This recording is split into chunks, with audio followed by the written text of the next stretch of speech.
皆さんこんにちは。日本語ポッドキャストのりゅうです。リスニングプラクティスシリーズでは、主に日本語の中級者向けに、ポッドキャストを作成しています。私の日常生活や日々思っていることなどをざっくばらんに話していきますので、ぜひリスニングの練習にお役立てください。それでは今日も楽しく日本語を勉強していきましょう。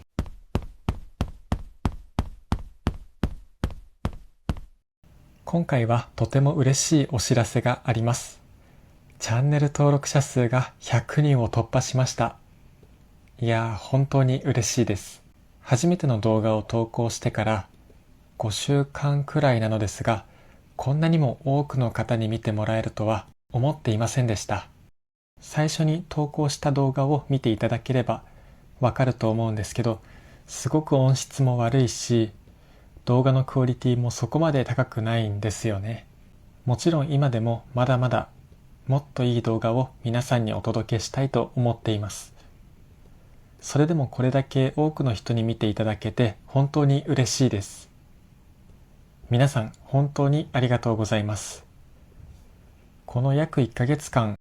どのようにしたら皆さんがもっと日本語を勉強しやすくなるだろうかと考えながら動画を作成していました。そして最近ついにマイクを購入しました。結構高かったんですけれども、少し音質が良くなったと思います。今まではスマートフォンで音声を録音していたので、音が響いたり、外の雑音が結構聞こえることがあったと思うんですよね。でも現在はだいぶクリアな音声をお届けできていると思います。そしてこのポッドキャストシリーズでは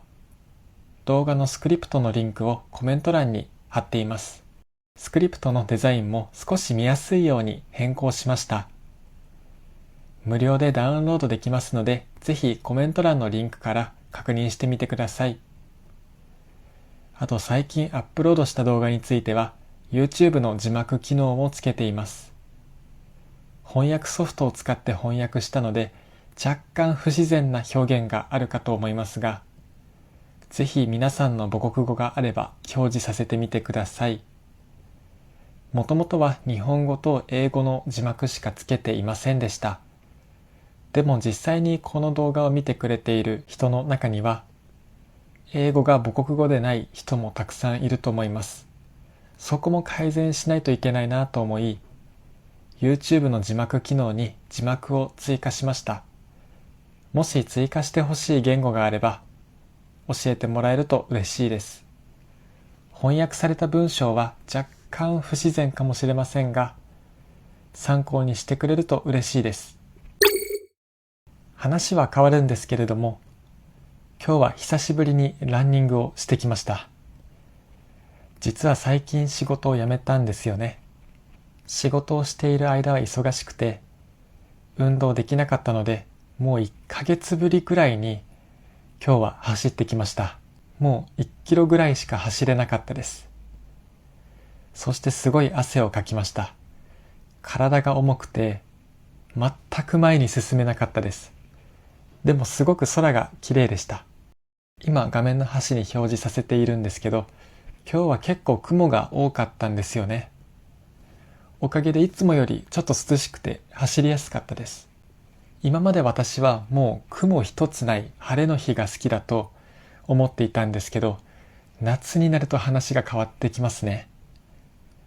今の日本の夏は直射日光がとても暑いです。太陽の光が直接当たると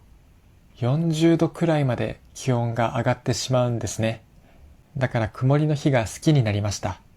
外で運動しやすいからですね。皆さんが今住んでいる地域はどうですか？暑いですか？それとも寒い地域もあるんですかね？もし日本に来る際は、とても今暑いので気をつけてください。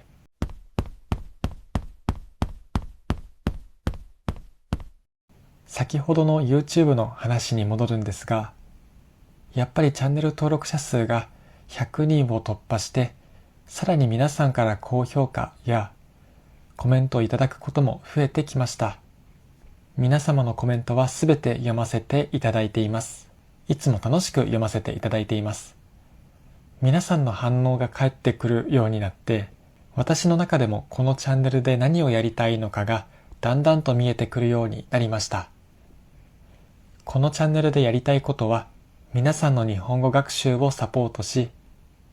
さらに皆さんの人生にとって価値のあるものを提供することです。このチャンネルを見てくれている人は、とても日本語の学習に熱心な人たちだと思います。でも皆さんにもそれぞれいろんな目的があると思うんです。日本の文化やアニメが好きで日本語を勉強している人であったり、資格試験のために日本語を勉強している人であったり、仕事で日本にいて日本語を勉強しないといけなくて、このチャンネルを見てくれている人であったり、このチャンネルを見てくれている人だったり、それぞれのバックグラウンドがあると思います。皆さんそれぞれバックグラウンドは違えど、日本語を勉強したいという一つの同じ目標を持った方たちだと思っています。そんな皆さんにとってやりたいことや夢を応援できるようなポッドキャストを届けていきたいなと思っています。もともと私は小学校の先生になりたかったんですね。自分で教材を考えたり、授業をしたりすることで、子供たちが喜んでくれるのがすごく私にとって嬉しかったんですね。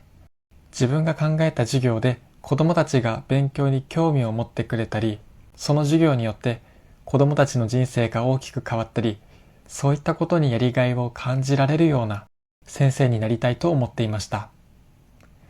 ただ実際に働いている先生は、実は授業だけをしているわけではないんですね。実は授業の準備をする時間というのはほとんどなくて、実際には事務的な仕事であったり、保護者の方と連絡を取ったりという非常に多くの仕事をしているんです。すごくマルチタスクですよね。だから本当に先生をやっている人って本当にすごいなと尊敬しています。私は先生にはならなかったですが、今 YouTube の動画を通して皆さんの学習をサポートできていることに大きな喜びを感じています。もちろん動画を作るのはとても大変です。皆さんがどういったところに悩みや不安を持っていて、どういうふうにそれを解決できるかなということを日々考えています。そしてこういった情報や内容であれば、皆さんの日本語学習のお役に立てるんじゃないかということをまとめて整理し、原稿を書いて収録するということを毎日やっています。毎日5時間か6時間くらい YouTube の編集作業に使っているかもしれません。普通に仕事をした方がお金も稼げるとは思うんですけど、今作っている動画が後々多くの日本語学習をしている方に届いたらいいなと思いながら動画を作っています。ということで、ちょっと真面目な話になってしまいましたが、実は皆さんに聞いてみたいことがあります。皆さんはなぜ日本語を勉強していますか？日本語を勉強している人って結構珍しいと思うんですよね。私も英語を勉強しているんですが、日本では学校で英語を必ず勉強しないといけないんですよね。だから今も英語を勉強しています。でも日本語を勉強している方は、何がきっかけで勉強をし始めたんだろうというのがすごく気になっています。もしよかったらコメント欄で教えてもらえるととても嬉しいです。きっといろいろな理由があると思うんですよね。例えばよくあるのは、日本の文化やアニメなどに興味を持って勉強し始めたという人ですね。アニメや漫画、ゲームや J-POP、映画などいろいろありますよね。日本には何か独特な文化があって、そういった文化に興味を持って日本語を勉強し始めた人もいると思います。日本のアニメや漫画が好きな人は翻訳版ではなく、生の日本語で楽しみたいという人も結構いると思うんですよね。例えば日本語でしか表現できないニュアンスの違いやキャラクターの特徴などがたくさんあると思うんです。だからそういう人たちにとっては日本語を勉強することでより日本の文化やサブカルチャーを楽しめるようになるのかなと思います。皆さんの中にそういった方はいますでしょうか？あとは日本に旅行に行きたいという人もいるかもしれないですね。日本にもいろいろな観光地がありますし、アニメや映画の世界の中でも有名な観光地が出てきたりしますよね。私自身も日本で生まれ育ったんですが、実はまだ行けていない観光地がたくさんあります。私は西日本で生まれたので、今までの人生で東京に行ったことがないんですね。東京の空港に寄ったことはありますが、東京を観光したことは人生で一度もないです。あとは富士山という日本一高い山があるんですが、それは静岡県というところにあります。富士山にも行ったことがないです。なので私自身もまだまだ日本のことについて知らないことがいっぱいあるんですが、私が好きな日本の風景は夏の田園風景です。実際に見てみるとすごく日本らしいなと思うんですよね。田んぼの緑と山の緑の組み合わせがすごく日本らしくて綺麗だなと思います。あとはセミの鳴き声なんかも私は好きですね。昼間に鳴いているセミと夕方に鳴いているセミは鳴き声が違うんですが、このセミの鳴き声も結構日本らしいなと思います。せっかくなので私が録音してきたセミの鳴き声を聞いてもらいたいと思います。まずはよく昼間に聞くセミの声です。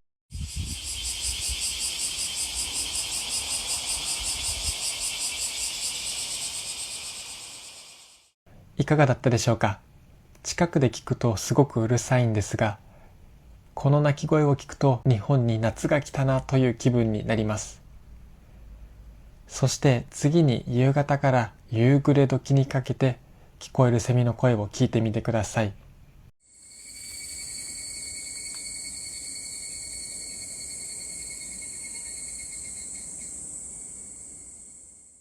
はい、いかがだったでしょうか？ちょっと物寂しい、悲しい鳴き声でしたね。夏の夕方になると、山の方に行くとこのセミの鳴き声がよく聞こえます。この夕方に鳴くセミはヒグラシーと呼ばれるセミの種類で、よく日本のアニメやゲームの題名にも出てきたりしますよね。日本の夏の景色は素晴らしいので、皆さんにも見に来てほしいんですが、ただものすごく暑くて蒸し暑いので、ぜひ来るときは暑さ対策をしてきてください。話が脱線してしまいました。すみません。そして日本語そのものに興味を持って日本語を勉強しているという人もいるかもしれません。日本語ってすごく面白いですよね。文の構造だったり文字があったりしますよね。日本の文字は中国の漢字の文化から